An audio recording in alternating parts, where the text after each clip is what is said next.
कहानी का पूरा आनंद लेने के लिए इसके पिछले भाग को सुनना बिल्कुल भी मत भूलिएगा। उसका प्लेलिस्ट का लिंक मैं आपको डिस्क्रिप्शन बॉक्स में दे दूंगी और साथ में कमेंट बॉक्स में पिन भी कर दूंगी, तो आप वहां से भी जाकर सुन सकते हैं। आरुष भी अबीर को देखने लगता है तो अबीर उसकी आंखों में देखते हुए, मैंने की है पलक से शादी। पलक अब तुम्हारी भाभी है। इतना बोल वो चुप होके आरुष को देखने लगता है, क्योंकि उसे नहीं पता था कि आरुष के मन में पलक के लिए क्या फीलिंग है। वो अंदर से थोड़ा डर भी रहा था। वहीं अबीर की बात सुन अमय और निशा शौक थी। वो दोनों अपनी आंखें फाड़े अबीर और पलक को देख रहे थे, पर अबीर और पलक आरुष को देख रहे थे। अबीर डर रहा था, वहीं पलक को भी घबराहट हो रही थी। वो इतना तो जानती थी कि वह आरुष की सबसे अच्छी दोस्त है, पर क्या आरुष उसे भाभी के रूप में एक्सेप्ट करेगा? आरुष के चेहरे पर कोई एक्सप्रेशन नहीं थे जिससे पता लगाया जाए कि उसके मन में क्या चल रहा है। सब अपनी अपनी सोच में थे। तभी आरुष बोल रहा है, पर मैं इसे पालक ही बोलूंगा।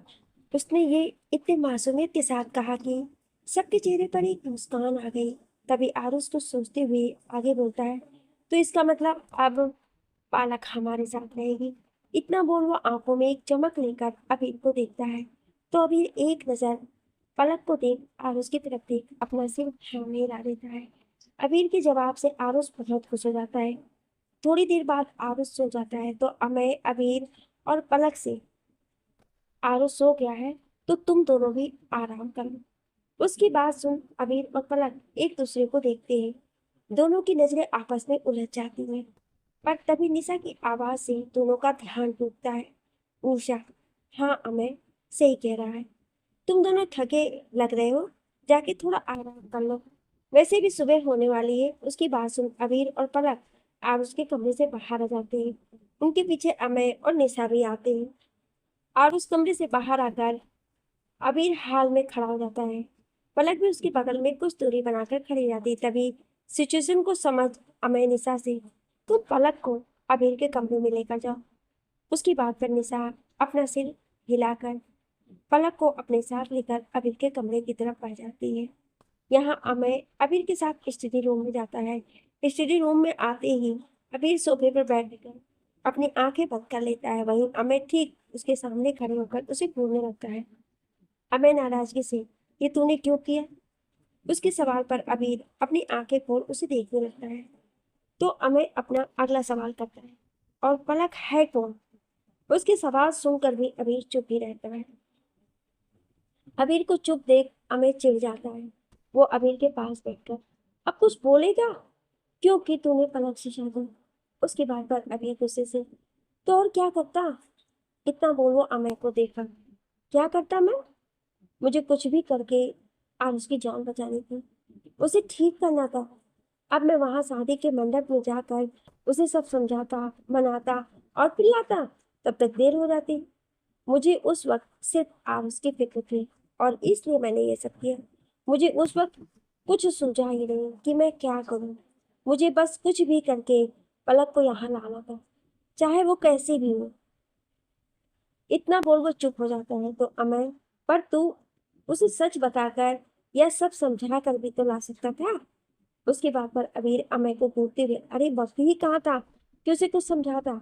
उसकी शादी हो रही थी मंडप में, और उसकी शादी रोकने का इससे बेहतर तरीका नहीं समझा मुझे, इसलिए मैं उसे शादी करके यहाँ ले आया। इतना बोल वो चुप हो जाता है और उसके चुप होते ही अमर बोलता है, तो अब क्या सोचा है? उसके सवाल पर अबीर सोचे पड़ जाता है, क्योंकि उसने सच में इस बारे में कुछ सोचा नहीं था। उसे चुप देख अमय समझ जाता है तो वो उसके कंधे पर हाथ रख, अच्छे से सोचना। इतना बोल वो स्टडी रूम से बाहर निकल जाता है। यहाँ अबीर को समझ नहीं आ रहा था कि वो पलक का सामना कैसे करे। अबीर कुछ सोचकर स्टडी रूम के बाथरूम में जाकर फ्रेश होने लगता है। यहाँ शादी का जोड़ा पहने हुए पलक अपने पहने हुए गहने निकाल शीशे के सामने खड़ी अपने गले के मंगलसूत्र और मांग में सजा सिंदूर देख रही थी। तभी कमरे का दरवाजा खुलता है और निशा अंदर आती है। निशा अंदर आकर अपने हाथ में पकड़ा एक ड्रेस पलक को देकर, आज के लिए यही पहन लो, क्योंकि और कुछ तो मिला नहीं। उसकी बात सुन पलक वो ड्रेस लेकर चेंज करने चली जाती है तो निशा भी कमरे से बाहर निकल जाती है। पलक अपने शादी का जोड़ा उतार निशा का दिया हुआ व्हाइट कलर का मैक्सी ड्रेस पहन लेती है। फिर आकर बेड पर बैठ जाती है। कुछ देर बैठने के बाद जब अबीर कमरे में नहीं आता है तो पलक वहीं बेड पर ब्लैंकेट ओढ़कर सो जाती है। स्टडी रूम में पलक से मिलना ना पड़े इसलिए अबीर स्टडी रूम में रखे सोफे पर सो जाता है। दोनों थके हुए होने की वजह से जल्दी ही नींद के आगोश में चले जाते हैं। सुबह का वक्त सुबह के 7 बज रहे थे। अबीर की नींद खुलती है और वो खुद को स्टडी रूम में देख चौंक जाता है। फिर वहां से उठकर सीधा अपने कमरे की तरफ बढ़ जाता है। अभी अपने कमरे में आकर बेड के एक साइड लेट जाता है। ज्यादा नींद में होने की वजह से वो इस बात पर ध्यान ही नहीं देता है कि बेड के दूसरे साइड भी कोई सो रहा है। अब अबीर और पलक एक ही बेड पर एक ही ब्लैंकेट में ओढ़कर सो रहे थे। दोनों की पीठ एक दूसरे की तरफ थी। कुछ देर बाद दोनों करवट बदलते हैं और अब दोनों के चेहरे आमने सामने थे। अचानक अबीर अपना हाथ तो उसका हाथ सीधे पलक के सीने पर जाता है। पलक जो नींद में थी अचानक उसे अपने सीने पर भारी महसूस होने लगता है जिससे वो नींद में कसमसा जाती है। वो नींद में ही अपने सीने से वो भारी चीज हटाने लगती है पर जब वो नहीं हटा पाती है तो चिढ़कर अपनी आंखें खोल देती है। पलक की आंखें खुलते ही उसके सामने अबीर का चेहरा था। अपने सामने अबीर का चेहरा उसके हाथ अपने सीने पर देख पलक बहुत जोर से चिल्लाती है। पलक के चिल्लाने से अबीर भी हड़बड़ा कर अपनी आंखें खोल देता है पर जैसे ही वो अपने सामने पलक को अपना हाथ पलक के सीने पर देखता है इस बार वो जोर से चिल्ला देता है। उन दोनों के चिल्लाने की आवाज सुन अमय और निशा अपने कमरे से बाहर निकल उन दोनों के कमरे की तरफ बढ़ जाते हैं। यहाँ तक आरुष भी नींद में अपनी आंखें मसलते हुए अपने कमरे से बाहर निकलता है। अमय और निशा अब इनके कमरे का दरवाजा खोल सीधा अंदर घुस जाते हैं क्योंकि कमरे का दरवाजा खुला ही था। दोनों अंदर आकर देखते हैं तो सामने का नजारा देख शॉक हो जाते हैं। उनके सामने बेड पर अबीर बैठा हुआ था और पलक पिलो उठाकर उसे मार रही थी जिसे अबीर अपने हाथ से बचने की कोशिश कर रहा था। अमय और निशा शॉक होकर उन्हें देख रहे थे। तभी आरुष वहां आता है। आरुष जब वहां का सीन देखता है तो खुश होकर अंदर चला जाता है। आरुष पलक के पास आकर पालक मुझे भी दो मैं भी पिलो फाइट करूंगा। उसकी आवाज सुन पलक रुक जाती है। वहीं अबीर भी धीरे से अपने सिर से अपना हाथ हटा लेता है। अबीर के हाथ हटाते ही उसकी नजर अपने सामने खड़े अमय और निशा पर जाती है जो उसे अजीब नजरों से देख रहे थे। दोनों अबीर के पास आकर उसे ढूंढने लगते हैं। वहीं पलक खुद को संभाल अच्छे से बेड पर बैठ जाती है। अमय अबीर से ये सब क्या था? उसके सवाल पर अबीर से पहले पलक बोलती है। पलक अबीर की तरफ इशारा करती बदतमीज मेरे साथ मेरे बेड पर सो रहे थे। उसकी बात सुन अमय और निशा उसे अजीब तरीके से देखने लगते हैं। निशा पलक से पलक ये अबीर का ही कमरा है तो वो यहीं सोएगा ना?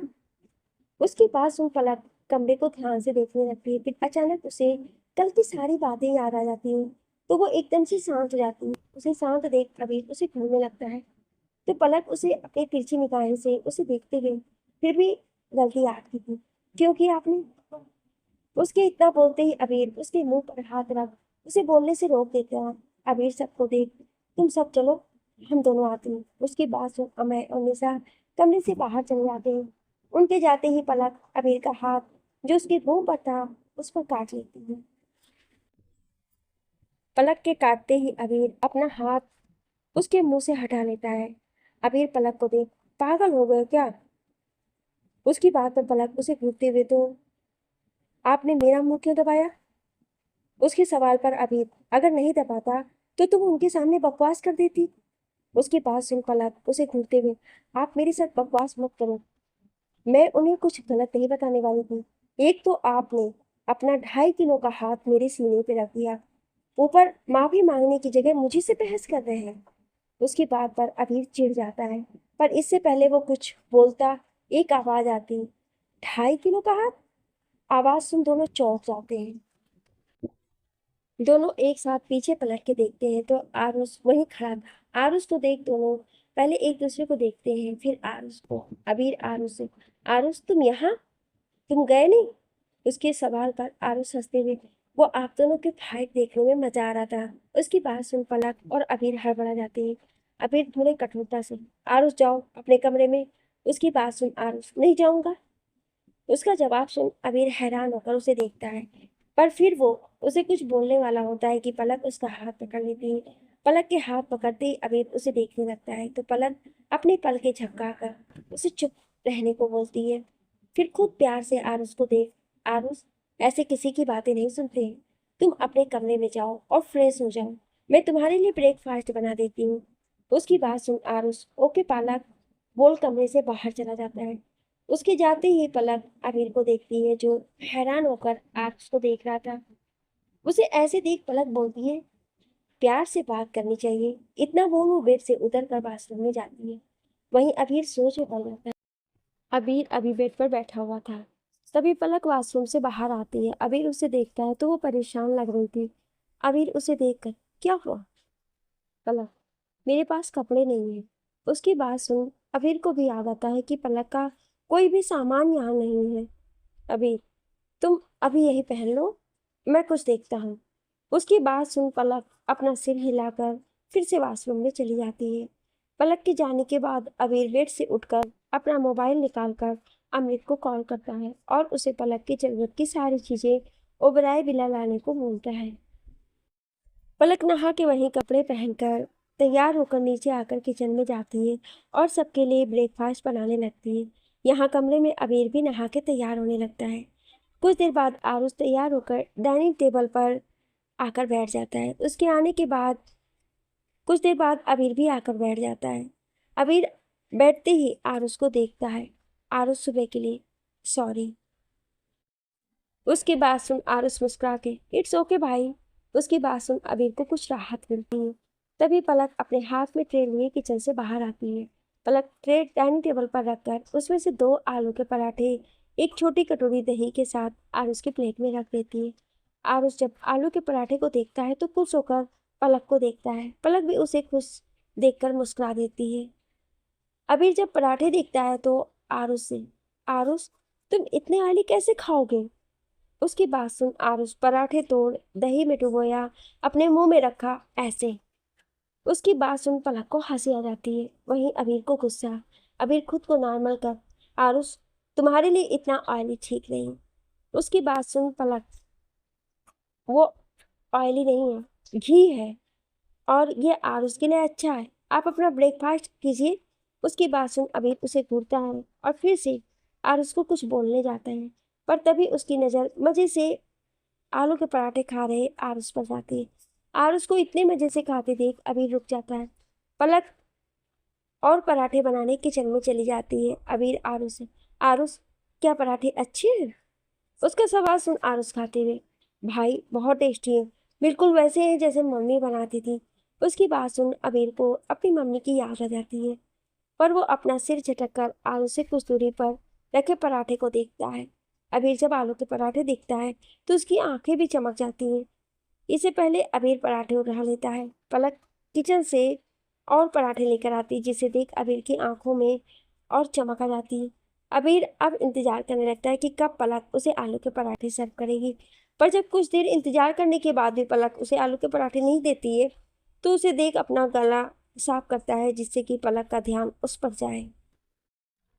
अबीर की गला साफ करने की आवाज़ सुन पलक उसे देखती है तो अबीर उसे अपनी खाली प्लेट की तरफ इशारा करता है। पलक उसकी खाली प्लेट देख एक मेड को आवाज़ देती है तो एक मेड अपने हाथ में ब्रेड बटर लेकर अबीर के पास पहुंच जाती है। ब्रेड बटर देख अबीर पलक को देखने लगता है तो पलक उसे इशारे से पूछती है, क्या हुआ? अबीर, मुझे ब्रेड बटर नहीं खाना है। उसकी बात सुन पलक मेड को देखती है तो मेड जल्दी से किचन में चली जाती है। अबीर बेसब्री से उस मेड के वापस आने का इंतजार करने लगता है। मेड वापस आती है और इस बार उसके हाथ में ओट्स थे। ओट्स देखकर अबीर गुस्से से पलक को घूरता है। पलक उसे देखकर, मिस्टर ओबराय, आप रोज यही ब्रेकफास्ट खाते हैं ना? वैसे मैंने सोचा कि आपको आलू के पराठे दो नाश्ते के लिए, पर फिर याद आया कि आप तो ऑयली चीजें नहीं खाते। उसकी बात सुन अबीर उसे घूरते हुए गुस्से से उस मेड से ओट्स लेकर खाने लगता है और उसकी इस हरकत देख पलक तिरछा मुस्कुरा देती है। अबीर उसे कुछ दूरी पर रखे पराठे देख बेमन से ओट्स खाने लगता है। वो तीनों ब्रेकफास्ट कर ही रहे थे कि तभी डोरबेल बजती है। एक सर्वेंट जाकर डोर खोलता है तो अमृत अंदर आता है। अमृत के हाथ में बहुत सारा सामान था। जो वो लाकर हॉल में रख देता है। तभी अबीर उसके पास आता है। अमृत उसे देखकर, सर, ये वो सामान जो आपने पलक के लिए कहा था। उसकी बात पर अबीर अपना सर हिलाते मेड से, ये सारा सामान मेरे क्लोजेट के दूसरे साइड सेट कर दे। उसकी बात सुन मेड सामान उठाने लगती है। तभी पलक की आवाज आती है, रुको। पलक की आवाज सुन सब उसे देखने लगते हैं जो आरुष के साथ वहां आ रही थी। पलक सारा सामान देख अबीर से, मुझे ये सब नहीं चाहिए। पलक की बात सुन अबीर उसे देखकर, पर तुमने ही तो कहा था कि तुम्हारे पास कोई तुम्हारा सामान नहीं है। उसकी बात पर पलक, हाँ, पर मैंने आपको मेरे लिए ये सब लाने के लिए नहीं कहा था। मेरा सारा सामान मेरे घर पर है, मैं वहां जाकर लेकर आ जाऊंगी। उसकी बात सुन कुछ देर के लिए सब शांत हो जाते हैं। उसके बाद अबीर अपनी कठोर आवाज में मेड से, ये सारा सामान मेरे कमरे में शिफ्ट कर दो। उसकी बात सुन दो मेड जल्दी से सारा सामान लेकर अबीर के कमरे की तरफ बढ़ जाती है। उनके जाने के बाद अबीर पलक को देखकर, तुम उसके साथ इन सबको भी इस्तेमाल कर सकती हो। उसकी बात सुन पलक, पर आप ये सब मेरे लिए क्यों? उसके सवाल पर अबीर बस उसे देखता है, फिर आर उसको बाय बोल ऑफिस के लिए चला जाता है। दोपहर का वक्त। पलक ओबेराय विला से बाहर निकलकर टैक्सी लेती है। कुछ देर बाद पलक की टैक्सी एक बिल्डिंग के सामने रुकती है। पलक टैक्सी से उतरकर बिल्डिंग के अंदर जाती है, फिर लिफ्ट लेकर 5वें मंजिल पर जाती है। लिफ्ट रुकती है। पलक लिफ्ट से बाहर निकलकर एक अपार्टमेंट के सामने जाती है और चाबी लगाकर दरवाजा खोल देती है। पलक अंदर आकर देखती है तो उसका घर आज एकदम सोना पड़ा था। तभी उसकी नजर अपनी माँ की तस्वीर पर जाती है जिस पर फूलों का हार लगा हुआ था। पलक तस्वीर के पास जाकर, माँ, मेरी शादी हो गई है, वो भी अबीर ओबेराय से। आपने कितने सपने देखे थे ना मेरी शादी के लिए, पर आज जब मेरी शादी हो गई तो आप, इतना बोल उसका गला भरवा जाता है। पलक खुद को संभाल कर अपने कमरे की तरफ बढ़ जाती है। कमरे में आकर वो अपनी जरूरत का सारा सामान एक बैग में पैक कर बैग लेकर बाहर आती है। फिर उस तस्वीर पर हाथ फेरकर वहीं नीचे रखी अपनी माँ की एक तस्वीर लेकर अपार्टमेंट से बाहर निकल जाती है। पलक लिफ्ट में जाकर बटन दबाकर खड़ी थी। तभी भागती हुई दो लड़कियां लिफ्ट के अंदर आती हैं। पलक उन्हें एक नजर देख साइड में खड़ी हो जाती है। वहीं जब उन दोनों की नजर पलक पर जाती है तो दोनों के मुंह बन जाते हैं। दोनों पलक से कुछ दूरी बनाकर खड़ी हो जाती हैं। लिफ्ट नीचे आती है तो पलक पहले निकलकर आगे बढ़ जाती है। तभी उन दोनों लड़कियों में से एक लड़की, यार मेघा, इसकी शादी कब हुई? और इसके कपड़े तो देख, इसने ये ब्रांड कैसे खरीद लिया? उसके सवाल पे मेघा, रो मत, छोड़, क्या करना है? वैसे भी जैसी माँ वैसी बेटी, इसने भी किसी अमीर बुढ़े को फंसाया होगा। पलक उनसे ज्यादा दूर नहीं थी जिस वजह से वो उनकी बातें सुन पा रही थी, या यूं कहूँ कि वो ये सब पलक को सुनाने के लिए ही बोल रही थी। पलक जल्दी से आगे बढ़कर अपने लिए टैक्सी रोककर उसमें बैठकर वहां से निकल जाती है। आज एक बार फिर उसकी माँ के बारे में गलत बोला गया, पर वो कुछ कर नहीं सकती थी। पलक घर आकर अपना लाया हुआ सामान क्लोजेट में सेट कर देती है। फिर वो नीचे आकर कुछ देर आरुष के साथ लूडो खेलती है। पलक की वजह से अब आरुष भी अकेला घर पर रहकर बोर नहीं होता था। पलक पूरा दिन बिताने के बाद किचन में जाकर डिनर बनाने लगती है। वहीं आरुष हॉल में बैठकर टीवी देख रहा था।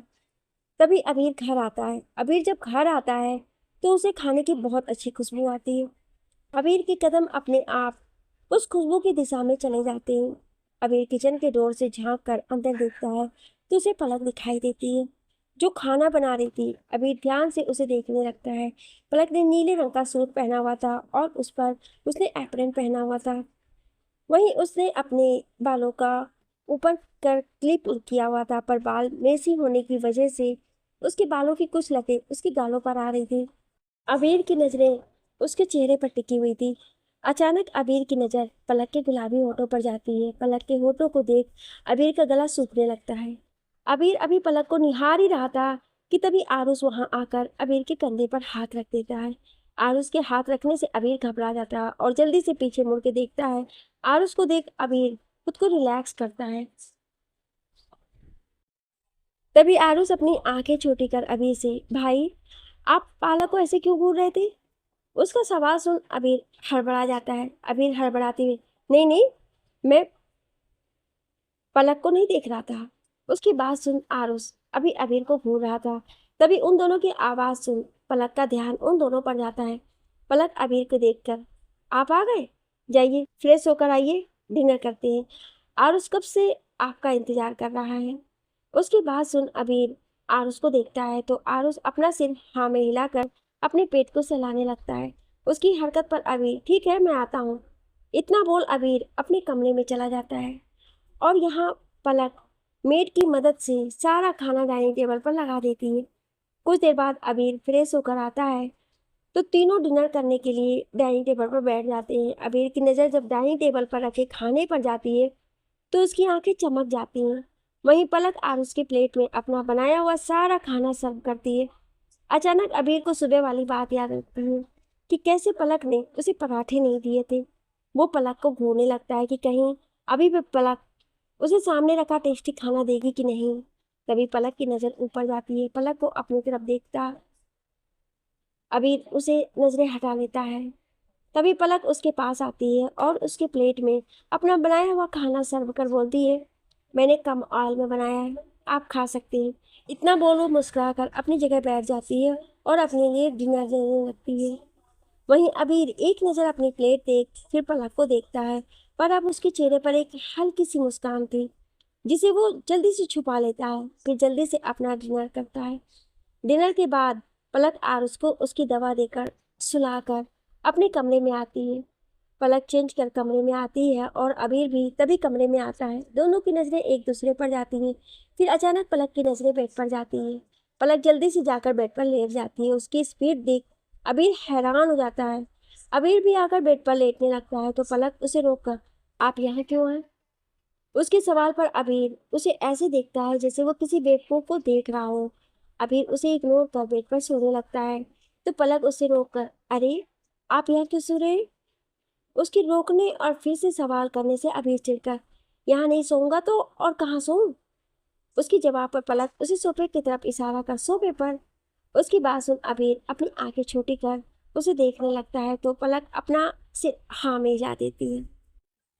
अबीर, मैं सोफे पर क्यों सोऊं जबकि कमरे में बेड है? उसकी बात सुन पलक, क्योंकि बेड पर मैं सो रही हूँ। उसकी बात पर अबीर, तो पलक मुंह बना, अरे कैसे आदमी है, आपने टीवी सीरियल नहीं देखे हैं क्या? उसमें ऐसा ही होता है। उसकी ऐसी बातें सुन अबीर उसे गुस्से से देखकर, पलक देखो मुझे बहुत नींद आ रही है तो अभी मुझे तुमसे लड़ने का मूड बिल्कुल भी नहीं है। उसकी बात सुन पलक, मैं कहाँ आपसे लड़ रही हूँ, मैं तो सिर्फ आपको बता रही हूँ कि हम एक बेड पर नहीं सो सकते हैं। अभी क्यों? पलक जल्दी से, क्योंकि हम नॉर्मल पति पत्नी नहीं हैं। उसकी बात सुन अबीर बहुएं आपस में जुड़ जाती हैं। अबीर पलक को देखकर, यस यू आर राइट, हम नॉर्मल पति पत्नी नहीं है क्योंकि हमारे बीच सुहागरात नहीं हुई है, राइट? उसकी बात सुन पलक की आंखें बड़ी हो जाती हैं। पर इससे पहले पलक कुछ बोलती अबीर उसकी तरफ बढ़ने लगता है और बोलता है, तो ठीक है, आज ये दूरियां मिटा ही देते हैं। और पलक घबरा जाती है। पलक उसे रोक कर पीछे जाती हुई, नहीं नहीं, मेरा वो मतलब नहीं था। अबीर उसे देखकर, तो क्या मतलब था तुम्हारा? पलक, वो हमारी शादी अलग सिचुएशन में हुई है ना, आपने बिना मेरी मर्जी के मुझसे शादी की है। उसकी बात सुन अबीर के हाथ जो कि शर्ट की बटन खोल रहे थे रुक जाते हैं। पर उसने तब तक अबीर पलक को देखने लगता है जिसके चेहरे पर डर की वजह से पसीना आ गया था। अबीर पलक से दूर हटकर अपनी शर्ट की बटन लगा लेता है। फिर पलक को देखकर, पलक चलो बालकनी में कुछ बात करनी है। इतना बोल वो पलक की तरफ अपना हाथ बढ़ाता है। हालांकि पलक कुछ देर पहले थोड़ी घबरा गई थी पर उसे अपने दिल में कहीं ना कहीं ये यकीन जरूर था कि अबीर उसके साथ कुछ गलत नहीं करेगा। पलक अबीर की आंखों में देखते हुए उसके हाथ में अपना हाथ दे देती है। अबीर उसे बेड से उतार कर अपने साथ लेकर बालकनी की तरफ बढ़ जाता है। अबीर और पलक बालकनी में खड़े बाहर रात के अंधेरे में आसमान में चांदनी के साथ चमक रहे चांद को देख रहे थे। दोनों के बीच कुछ देर खामोशी पसरी रहती। उसके बाद अबीर उस खामोशी को तोड़कर बोलता है, आई एम सॉरी पलक। उसकी बात पर पलक उसे हैरानी से देखने लगती है तो अबीर उसे देखते हुए, उन सबके लिए जो तुम्हारे साथ हुआ उसकी बात सुन पलक अपना सिर झुका लेती है। अबीर आगे बोलता है, पर ये सब मैंने जानबूझकर नहीं किया था। उस वक्त हालात ऐसे हो गए थे कि राधिका आंटी पर शक होगा और फिर वो सब तुम्हें झेलना पड़ेगा। इतना बोलो रुक जाता है तो वहीं राधिका यानी अपनी माँ का जिक्र होते ही पलक की आंखें नम हो जाती हैं। अबीर गहरी सांस लेता, और तुमसे बिना तुम्हारी मर्जी के शादी करने के लिए भी सॉरी। उसकी बात पर पलक अपनी नम आंखों से उसे देखने लगती है। तो अबीर, पर पलक, उस वक्त मुझे बस आरुष को ठीक करना था और मेरे पास इतना वक्त नहीं था कि मैं तुम्हें कुछ समझाऊं। सोच कहूँ तो मुझे डर था कि मैं तुमसे मदद मांगूंगा तो कहीं तुम मना ना कर दो। पलक अभी उसे देख रही थी, वहीं अबीर बोले जा रहा था। अबीर गहरी सांस लेकर, पलक, मैंने अपने माँ पापा को खो दिया है, पर मैं आरुष को किसी भी कीमत पर नहीं खोना चाहता। पर मैं तुम्हारे साथ भी कुछ गलत नहीं करना चाहता, इसलिए अगर तुम चाहो तो इस शादी को तोड़ भी सकती हो, पर बस आरुष के ठीक होने तक रुक जाओ। और अगर चाहो तो तुम इस शादी को निभा भी सकती हो। बाकी जो तुम्हारी मर्जी होगी वो मुझे मंजूर होगी। इतना बोलो चुप होकर पलक को देखने लगता है। पलक भी उसे ही देख रही थी। अबीर की आंखों में उसके पेरेंट्स के खोने का दर्द और आरुष को खो देने का डर दोनों साफ दिख रहा था। वहीं अबीर को पलक की आंखों में दर्द, अकेलापन दिख रहा था। कुछ देर बाद दोनों एक दूसरे से नजरें हटा लेते हैं। तो अबीर बोलता है, अब सोने चले, बहुत रात हो गई। उसकी बात सुन पलक अपना सिर हिला देती है, पर फिर अबीर से, मुझे आपसे कुछ पूछना है। अबीर, हाँ बोलो। पलक, क्या मैं अपनी माँ की फोटो इस घर में ला सकती हूँ? उसका सवाल सुन अबीर, तुम राधिका आंटी की फोटो बिल्कुल ला सकती हो। पलक, एक काम करती हूँ, कल मैं खुद तुम्हारे साथ चलूंगा और हम दोनों राधिका आंटी की फोटो लेकर आएंगे। उसकी बात सुन पलक के चेहरे पर एक मुस्कान आ जाती। तभी अबीर बोलता है, अब चले सुने। उसकी बात पर पलक जोर जोर से अपना सिर हिला देती है और दोनों अंदर आ जाते हैं। पर अंदर आकर सवाल अभी वहीं बेड पर, कौन सोएगा? अबीर पलक को देखकर, मैं सोफे पर नहीं सोऊंगा, तुम चाहो तो सो सकती हो। इतना बोल वो बेड पर आकर लेट जाता है। वहीं पलक उसे घूरते हुए अपने साइड से पिलो लेकर सोफे पर जाने लगती है। तो अबीर उसका हाथ पकड़कर, पलक, बेड बहुत बड़ा है, हम दोनों आराम से सो सकते हैं। उसकी बात पर पलक बस उसे देखती है। तो अबीर आगे बोलता है, तुम चाहो तो बीच में पिलो रख लेना। उसकी बात सुन पलक बेड को देखती है, फिर अबीर को देख, ओके बोल। बेड के बीच में पिलो से दीवार बनाकर दूसरी साइड लेट जाती है। कुछ देर बाद दोनों की आंख लग जाती है। अगली सुबह पलक उठकर तैयार होकर किचन में जाकर नाश्ता बनाने लगती है। कुछ देर बाद आरुष और अबीर भी तैयार होकर डाइनिंग टेबल पर आकर बैठ जाते हैं। तभी पलक किचन से बाहर आती है और उसके हाथ में ट्रे था। पलक ट्रे डाइनिंग टेबल पर रखकर आरुष के साथ अबीर को भी अपना बनाया हुआ नाश्ता देती है, फिर खुद भी बैठकर नाश्ता करने लगती है। कुछ देर बाद अबीर पलक को उसके घर पर चलने को बोलता है। तभी आरुष भी साथ में आने की जिद करता है, तो पलक और अबीर उसे साथ लेकर चल देते हैं। ड्राइवर गाड़ी ड्राइव कर रहा था। अबीर और पलक पीछे बैठे हुए थे और आरुष जिद करके आगे बैठा था। कुछ ही देर में उनकी गाड़ी बिल्डिंग के आगे रुकती है और पलक अबीर और आरुष को लेकर अपने अपार्टमेंट की तरफ बढ़ जाती है। पलक अपार्टमेंट का दरवाजा खोलती है और तीनों अंदर जाते हैं। आरुष पूरा अपार्टमेंट घूमने लगता है। वहीं पलक अपने कमरे में कुछ जरूरी सामान लेने चली जाती है। अबीर हॉल में घूमकर उस जगह को ध्यान से देखने लगता है। उस घर में जगह जगह लगी पलक और उसकी माँ की तस्वीर बता रही थी कि पलक अपनी माँ के कितने करीब थी। अचानक अबीर के दिमाग में कुछ आता है। वो ध्यान से पूरा कमरा देखता है। उसे कहीं भी पलक और उसके पापा की फोटो नहीं दिखती है। अबीर को कुछ अजीब लगता है। यहाँ कमरे में आरुष पलक की सामान ढूंढने में मदद कर रहा था। वहाँ अबीर पूरा अपार्टमेंट देख रहा था। अबीर एक जगह आकर रुक जाता है। उसके सामने की दीवार पर ढेर सारे सर्टिफिकेट और टॉफी रखी हुई थी। अबीर ध्यान से उन सर्टिफिकेट को देखता है। उस पर पलक राधिका शर्मा लिखा हुआ था। अबीर पलक के पिता की जगह पर माँ का नाम देख हैरान था। तभी वो एक ट्रॉफी उठाकर देखता है और उसे समझ आता है कि पलक का ये सर्टिफिकेट पढ़ाई के लिए और ट्रॉफी डांस के लिए मिला है। वो अभी ये सब देख ही रहा था कि तभी घर की डोरबेल बजती है। पलक अंदर थी तो अबीर ही दरवाजा खोलने बढ़ जाता है। अबीर जैसे दरवाजा खोलता है उसके सामने एक हैंडसम लड़का खड़ा था। वो लड़का अबीर को देखकर चौंक जाता है, तो वहीं अबीर भी उसे देखकर चौंक जाता है। वो लड़का अंदर झांकते हुए, वो पलक है? उसके मुंह से पलक का नाम सुनते ही अबीर की भौहें तन जाती हैं। पर तब तक पलक कमरे से बाहर आ गई थी। तो उस लड़के को देखकर आदर्श, पलक की आवाज सुन आदर्श और अबीर उस तरफ देखने लगते हैं। पलक आदर्श से, अंदर आओ। आदर्श अबीर को इग्नोर कर सीधा पलक के पास आता है। उसे पलक के पास जाता देख अबीर की आंखें छोटी हो जाती हैं। यहाँ आदर्श पलक के पास आकर, पलक कैसी हो तुम? पलक, मैं ठीक हूँ आदर्श। आदर्श, सॉरी पलक, मुझे बाद में पता चला कि तुम्हारी मामी तुम्हारी शादी जबरदस्ती किसी से करवा रही है। मैं बाहर गया हुआ था, जब वापस आया तब सपना से पता चला मुझे। उसकी बात सुन पलक, इट्स ओके आदर्श, सब ठीक है। उसकी बात पर आदर्श, पलक क्या सच में सब ठीक है? उसकी बात सुन पलक मुस्कुराकर अपना सिर हिला देती है।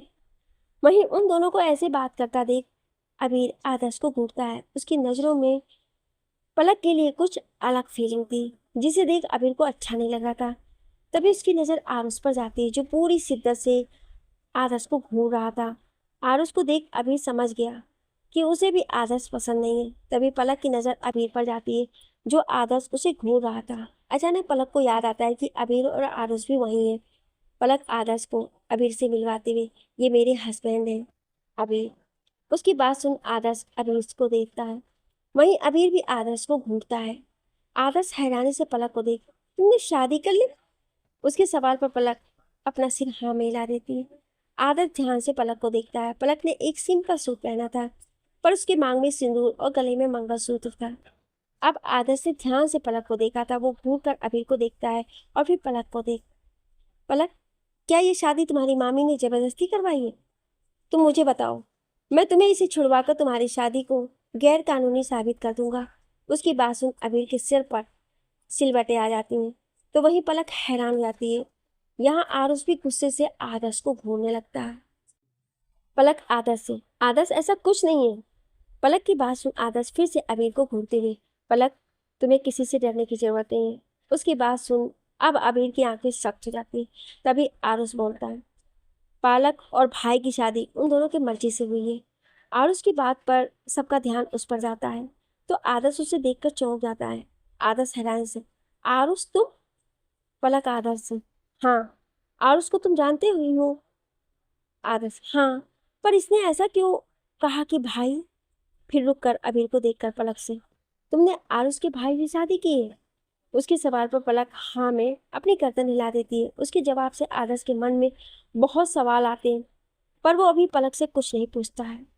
आदर्श पलक से, मैंने तुम्हें कॉल करने की बहुत कोशिश की, पर तुम्हारा मोबाइल बंद आ रहा था। उसकी बात पर पलक, वो मेरा मोबाइल खराब हो गया है और दूसरा लिया नहीं अभी तक। उसकी बात पर आदर्श अपना कार्ड पलक को देकर, जब चालू करोगी तो मुझे कॉल कर लेना, जरूरी बात करनी है। पलक कार्ड लेकर अपना सिर हिला देती है। तभी पलक की नजर अबीर पर जाती है, जो आदर्श उसे घूर रहा था। आदर्श अबीर को घूरते हुए वहां से चला जाता है। आदर्श के जाने के बाद अबीर पलक को देखने लगता है। पलक उसे देख, वो आपको नहीं जानता है। दरअसल वो आरुष के बारे में भी बस इतना जानता है कि वो मेरा कॉलेज फ्रेंड है और उसका नाम आरुष है। बाकी उसे आरुष ओबेरॉय का घर का बेटा है ये नहीं पता है, इसलिए उसने आपको भी नहीं पहचाना। इतना बोलो चुप हो जाती है। तो अबीर अपनी गहरी आवाज में, कौन है वो? पलक अबीर को देख, मेरा दोस्त। इतना बोल वो फिर से अपने काम में लग जाती है। कुछ देर बाद वो तीनों वहां से निकल जाते हैं। अबीर पलक और आरुष को ओबेरॉय विला में छोड़ अपने ऑफिस के लिए निकल जाता है। अबीर जैसे ही ऑफिस पहुंचकर अपने केबिन में जाता है, उसका असिस्टेंट अमृत आता है और बोलता है, सर, मिस्टर जायसवाल आपसे मिलना चाहते हैं। उसकी बात सुन अबीर कठोर भाव से, भेज दो उन्हें अंदर। उसकी बात सुन अमृत बाहर आता है। अमृत के बाहर आते ही अबीर के केबिन में एक आदमी आता है। उसने बिजनेस सूट पहना हुआ था। उम्र यही कोई 55 होगी। कुछ सफेद तो कुछ काले बाल थे उसके। आंखों पर नजर का चश्मा और चेहरे पर एक तेज और परेशानी के भाव थे। अबीर उन्हें अपने सामने वाली सीट पर बैठने को बोलता है और वो बैठ जाते हैं। कौन है ये आदमी, जानने के लिए सुनिए अगले भाग में। क्या आप अगला भाग सुनना चाहते हैं तो कमेंट में यस जरूर लिखिएगा। Thank you.